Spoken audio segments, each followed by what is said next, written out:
Media availability this afternoon with Jimmie Johnson, driver of the number 48 Lowe's Chevrolet. And Jimmie, we'll go ahead and let you start first. Yeah, definitely. I appreciate the opportunity to just say thank you to everybody for your thoughts and prayers. This week's been a very difficult week for the Janway family. And it's been so tough for myself to sit back and watch the people I love so much deal with so much pain. But things are progressing, and everybody is as good as you could hope. And last night the family spent a lot of time telling stories about Jordan and smiling a little bit, smiling more than tears, and the healing process has definitely started. So I just wanted to come in and make a brief comment before we got busy in racing, and then try to switch my mind into this racing reality and focus the next couple days and go racing and try to win a race. So but just once again, thank you to sponsors, fans, friends, everybody involved. The few times I did check into social media, there's just been a huge outpouring of support, and I'm very thankful. All right, we'll go ahead and open for questions for Jimmie. We'll start with Shannon in the back, please.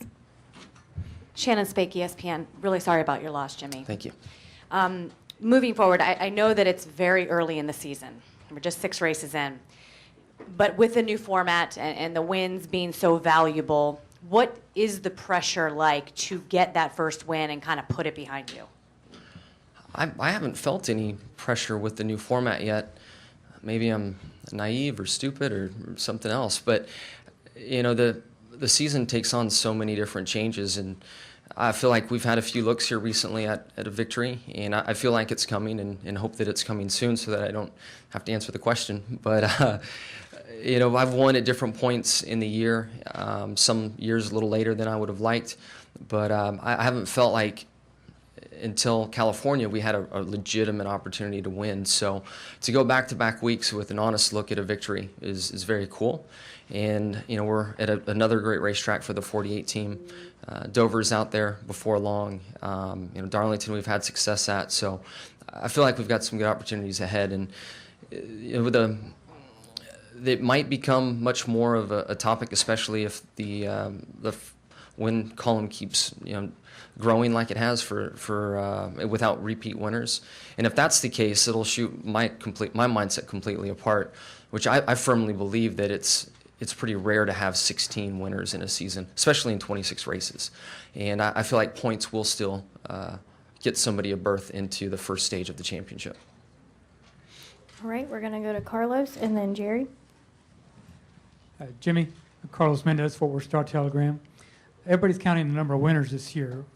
Would you like to see a large number of winners over the course of the season, or do you think it's better for fans, the competition, to see a handful of drivers every week win? Depends on what hat I'm wearing. If I'm wearing my hat, I just want 48 to win every week. But for the sport and our fans, I think it's great to have multiple winners. It certainly shows the parity. Lets each driver's fan base, get their time in the, in the spotlight, and also, the personalities that exist in the garage area have a great way of coming out in victory lane, and the couple days that follow. All right, Jerry, right behind you. Jimmie, Jerry Fraley from the Dallas Morning News. If I could use an analogy, if I could, in baseball, guys might go 0 for 10, but if they're hitting line drives, they're happy because they know those line drives will start finding holes. Is that sort of similar to your situation in that you've been in a position, as you said, the last 2 with a chance? As long as you keep putting yourself in that position, the line drives, in a sense, will start falling and everything will be fine. There's no reason to change? Yeah, without a doubt. That's been our belief all along. And the thing that I'm building a lot of stock in is, since I've started competing in the Cup Series, our goal has been to run the top 5. And we felt like if you run in the top 5, you'll have opportunities to win races. And I've been able to win 66 races that way and 6 championships. So I don't feel like I need to change my viewpoint on winning races and trying to transfer into the chase. A race or 2 to go and I don't have a victory. It's definitely going to change my opinion then, but I've built so much over the last 13 years with a certain mindset that myself and the team, we're just not in a position to change that mindset yet. All right, we're going to go to Bob and Alan and then come up front. Bob Hocker, Sporting News. Are you going to have anything on your car for Jordan? And I don't know whether you want to answer, but do you, from your interaction with him, can you kind of tell us what type of guy he was? I haven't thought that far ahead for the car or helmet or anything. It's been such a wild and crazy week. So now that my mind's kind of switching into race mode, I'd certainly consider something there and take a look at it. And he was just a free spirit, a very adventurous guy, base jumping and parachuting and wearing the squirrel suits like you see the guys flying along the cliff sides.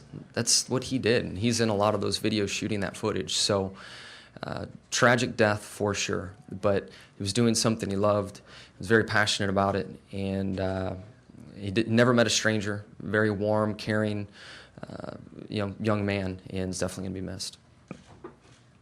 All right, let's go to Alan. Alan Cavana, NASCAR.com. With the new format, if you win this race or at this track in the fall, I mean, it's an automatic ticket to Homestead, being one of those 4. Are you, as a driver of the team, are you thinking about that at all? I mean, getting notes for the fall and thinking about that far ahead? Yeah, without a doubt. When I saw how the breakdown plays out going to Homestead, it's here, Martinsville, and I think Talladega, right? Phoenix, I'm sorry. 3 great racetracks for the 48, so that didn't hurt my feelings one bit. We just got to use the spring as an opportunity to develop our cars and learn. Granted, from Martinsville's standpoint, things will stay pretty similar, but Texas spring to Texas fall, there's a lot of time in there, especially with the new car, to develop setups. But if we take good notes, understand the track and how it changes, we'll be able to apply those things. All right, let's come up front. We have 2 questions here. Start here and then go this way. Yes.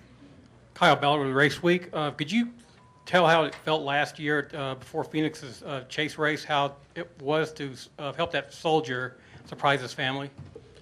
Yeah, that was a crazy experience to be a part of. To know that the family was going to meet, Dad was coming home, essentially, and the family had no idea. And to not mess it up, not blow the surprise was a challenge, because I was so happy for them and knew what was going to happen. I met them before driver intros, maybe 2 hours before the start of the race, and to know that their dad was there and that the kids were going to see their father in a short time, and his wife be able to see her husband again was an amazing experience, and something I'll always cherish. Very cool to be a part of that.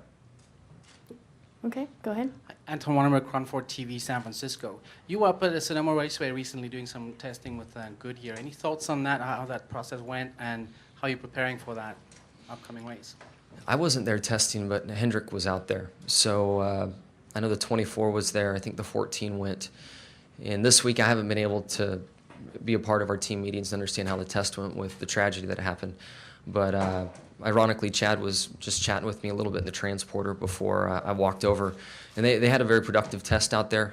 I know we're encouraged from a chassis standpoint, but I didn't hear particulars about tire and even lap times and stuff. But I know we had a good test out there. All right, we'll take our final question from John. Jimmie, John Sturban, RacingToday.com. Given the way your race ended at Fontana, what are your thoughts about Goodyear bringing this multi-tread, dual-zone tire here this week? We've seen a lot of good things with that dual-zone tire. I think it has shown from a wear standpoint very good durability. This track is very porous, and it takes all of Nationwide and Cup practice to kind of get the rubber in the track so that the tire wear goes down. California, I think, was a different issue than tire wear. So, we've been on edge, in my opinion, at a few tracks, especially the faster race tracks. And this car and how fast it goes exploits that now, in my opinion. So I feel like we will have other issues. This track is known for high wear, and I'm sure we'll see some high wear issues. I don't think we'll see a construction issue. I don't think we had any issues like that last time, but wear is going to be something to be concerned about, and it will only get better as the race goes on. Jimmie, we thank you for your time Thank you. today and wish you best of luck this weekend. Thank you.